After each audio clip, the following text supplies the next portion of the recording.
Let's go for it. Thanks, Laura. Hi, Josh. I wanted to ask you about sort of how you're evaluating. I heard Claudio on a halftime interview talk about needing to retool. I know you've talked about that a little bit into the offseason. How much of those decisions on some guys who maybe will or won't be back next year? How much of that's been decided, and how much are you using these last three games to maybe give some guys some opportunities to prove something?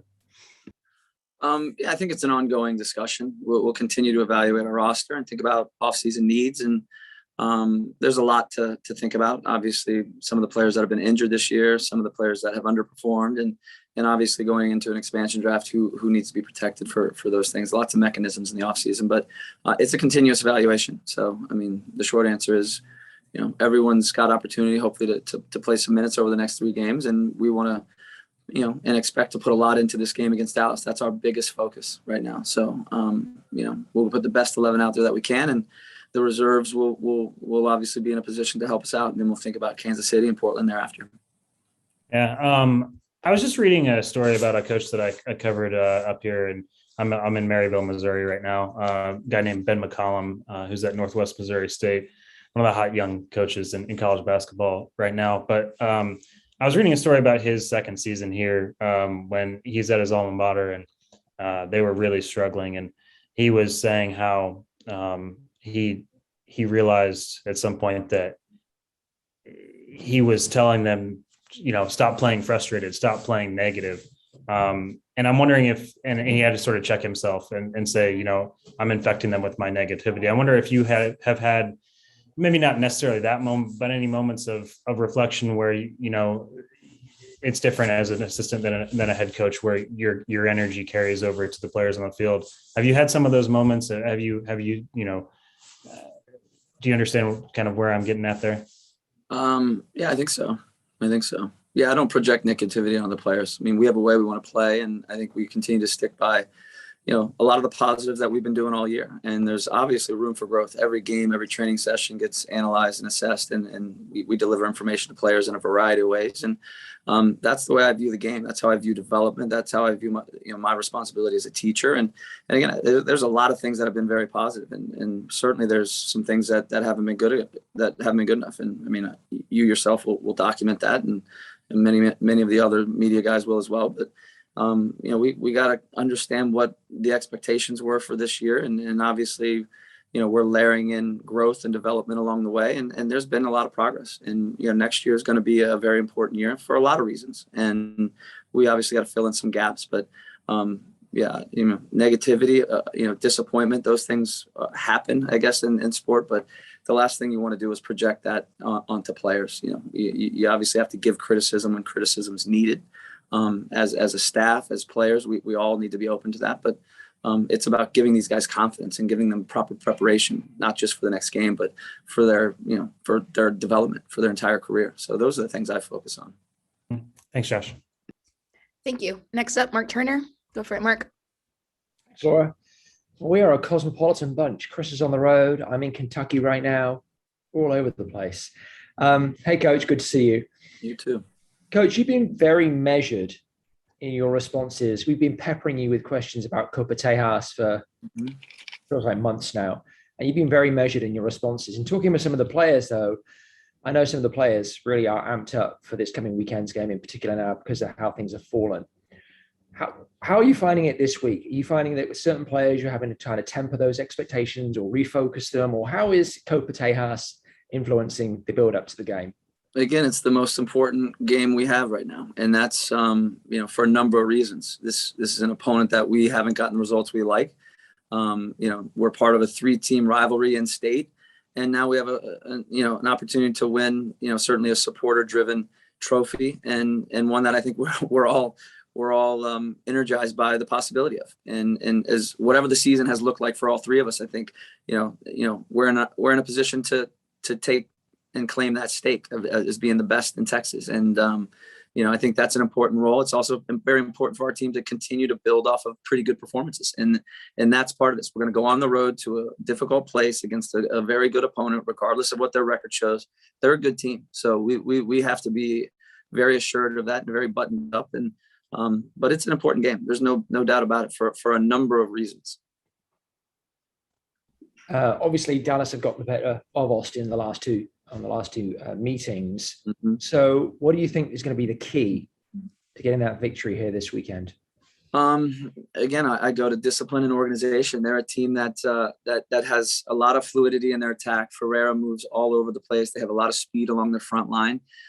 They want to encourage you to come and press them. And when you do that, you can make the field a bit bigger. They're extremely good with building up, utilizing their goalkeeper, bringing numbers down, and just a very, a very calm, technical team. And they have the ability to play over you. They have the ability to play through you. And again, guys like Pepe and Ferreira and Hara and obviously Paul McCall, and they got a number of guys that can hurt you. So we got to be very organized and disciplined in that. But also when we have the ball, we have to be willing to play. And that's also part of this. It's how we can hurt them when we do have it and spread them out and find our spaces either internally or behind their back line.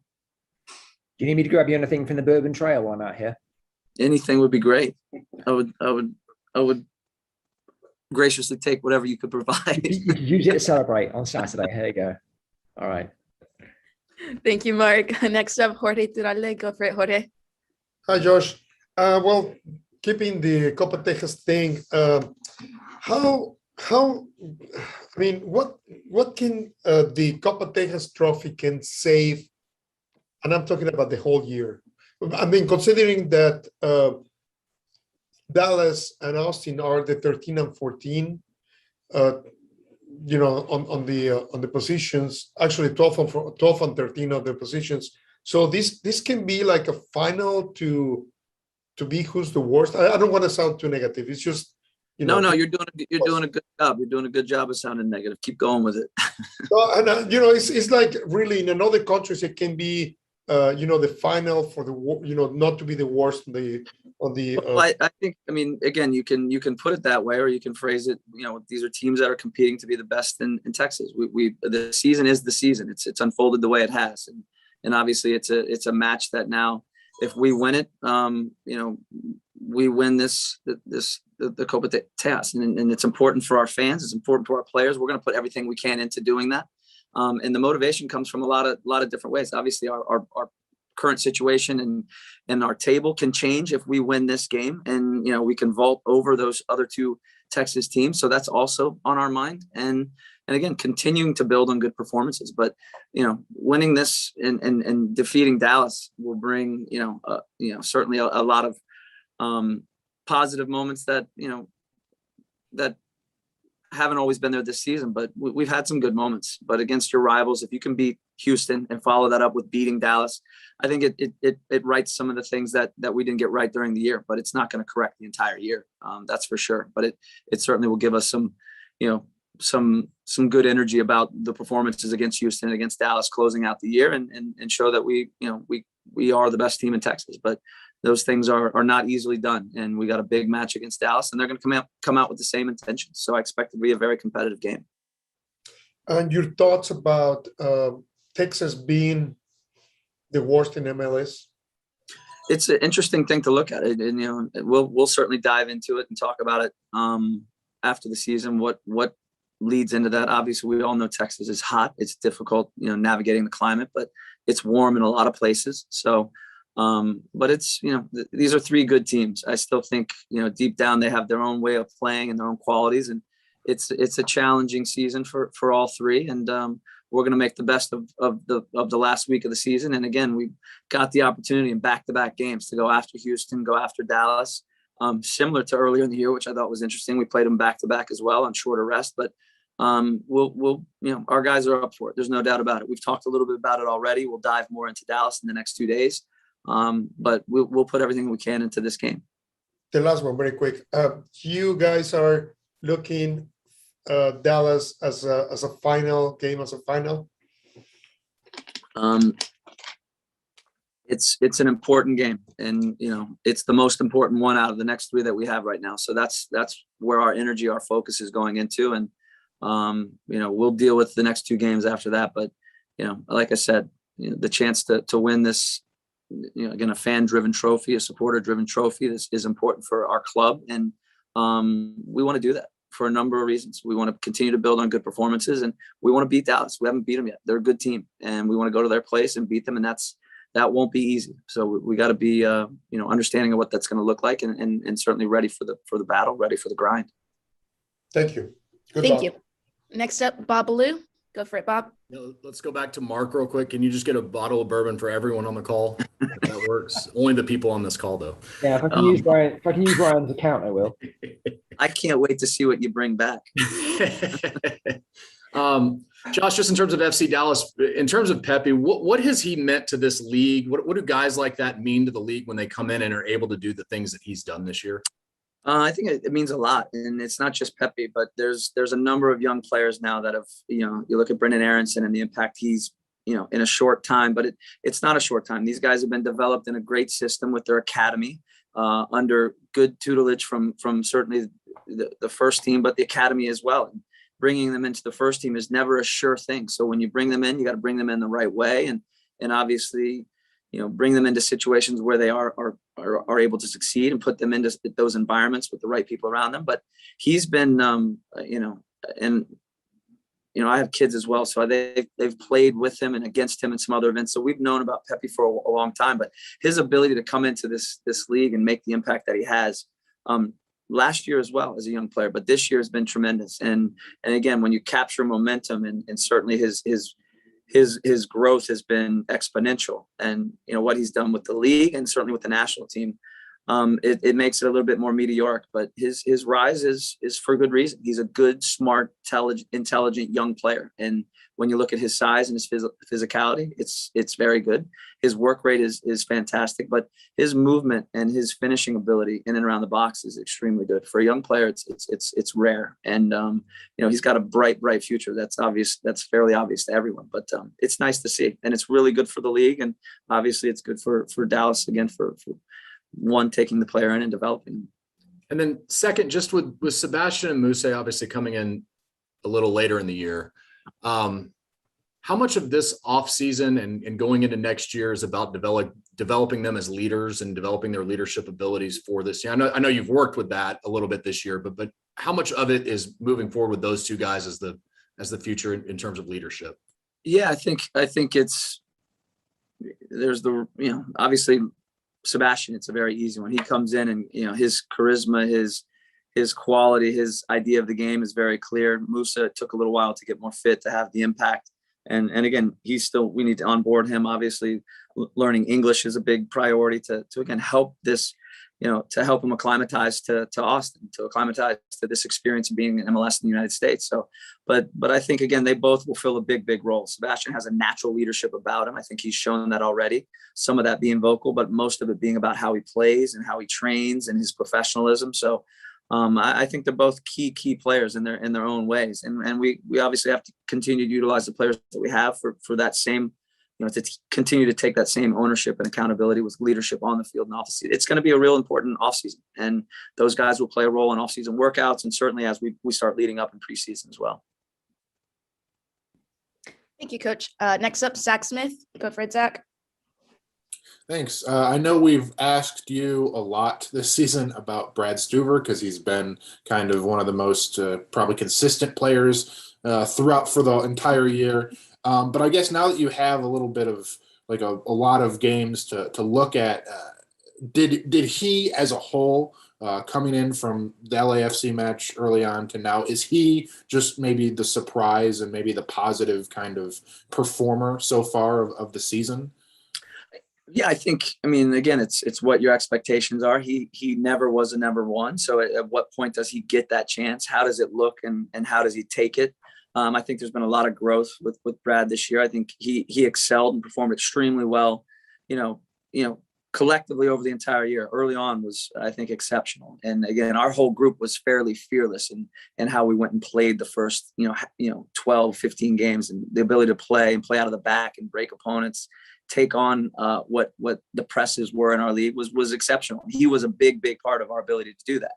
What I would say is, as we went through the year and we had some bumps along the road, it unsettled all of us, and it unsettled, certainly Brad and maybe our back line and our thirst to do that a little more. And as we lost Matt, I think we've scaled back a little bit of that. And that's, again, us also recognizing, we don't always have to do those certain things, but Brad has been, the idea and the philosophy by which we wanted to play and the identity that we wanted to establish, he came in and absolutely allowed us to do that. And that was a big reason that we brought him in. His shot stopping along the way and the notoriety that got early on was rightfully so. And again, I think he put together a good, solid first year of really getting consistent games and being a starter. And now it's how do we build off that and grow off that and continue to evolve his leadership quality and just his experience, his game management as well, and understanding what the game needs when it needs it. And those are things we've talked about for him going forward. But I would say he's been a complete surprise. I've known him, I've seen him, but for everyone else, the believability comes when you can go out and play and do it. And now with the success and with the bumps, how you react and how you continue to push your group. And I expect him to be, just as good next year. And we'll look forward to it. You kind of answered it. Was he always your kind of number one guy when you brought him in? And do you think his body of work this year has kind of given him not a heads up, but the chance to continue to be the number one next year moving forward? Yeah, I think the body of work certainly does that. And I think, coming in, it was competition, certainly for him and for Andrew. And Andrew's a different goalkeeper. His shot stopping is fantastic. His athleticism is very good. He's taking on the idea of playing out of the back, and we train that and work on that every day. And is he as good as Brad? Probably not. But, you could also, when Andrew plays, we can look to do different things. And it's good to have two goalies that are passionate about what they're doing and willing to take on what we're teaching. And, they've both been extremely helpful to one another. And that's what you like in a group. They're very competitive, and they both have really good qualities. Thank you.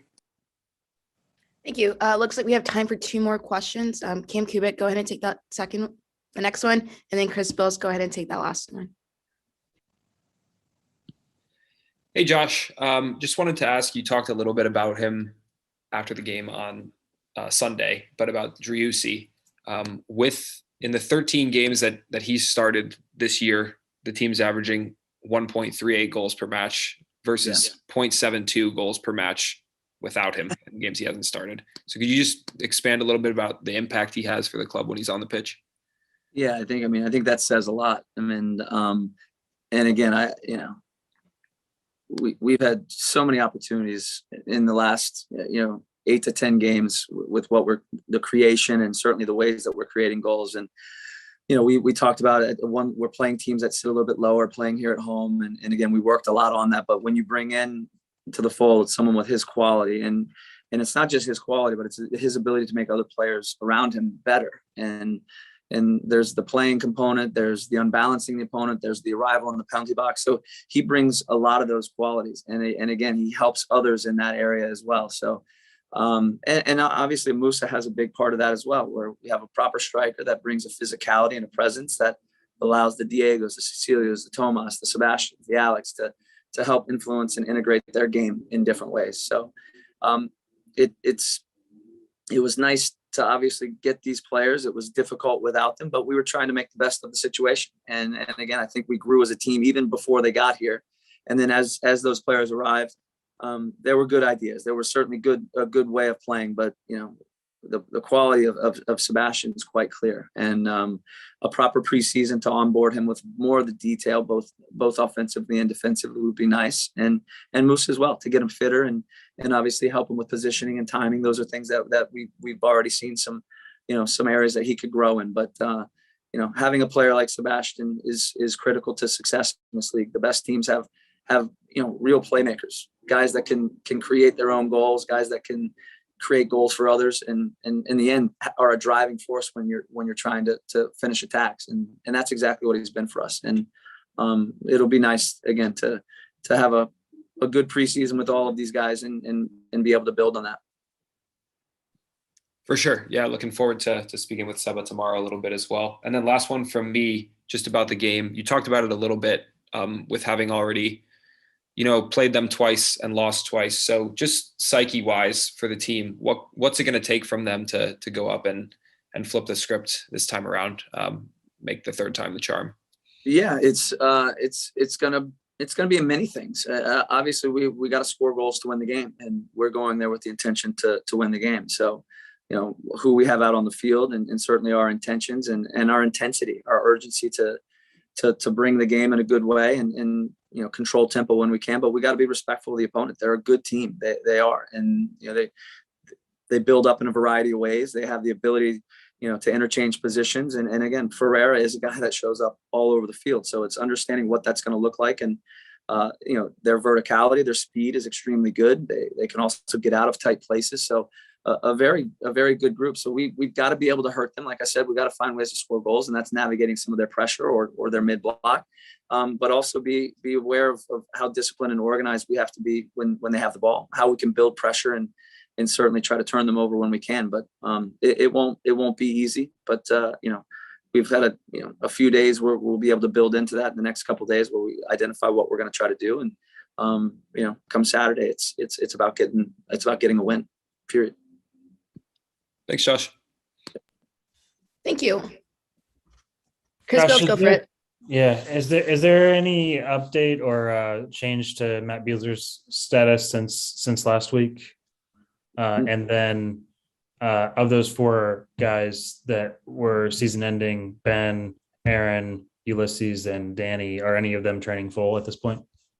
No change in Matt, and the others are not training full. And with Matt, is there a point that you reach where it's not, I don't want to say not worth, but not worth bringing him back into the fold, risking an injury, both with his fitness and obviously with concussion stuff? Would you think that if it doesn't change between now and say this weekend, that he's probably done for the season, or would you not go that far yet? Yeah, I mean, we just got to continue to, see how he makes the progress through the protocols. But it's, and it's not something to make light of. It's not something to try to rush. I mean, he's got to do what's best for him, and I think we're all understanding of that. I mean, certainly that side of sports, in every sport, has been, certainly changed over the last 3 or 4 years, rightfully so. So we'll allow it to take its course, and we'll decide, make decisions after that. Thanks, Josh. Thank you. That concludes today's media availability session with Austin FC head coach Josh Wolff.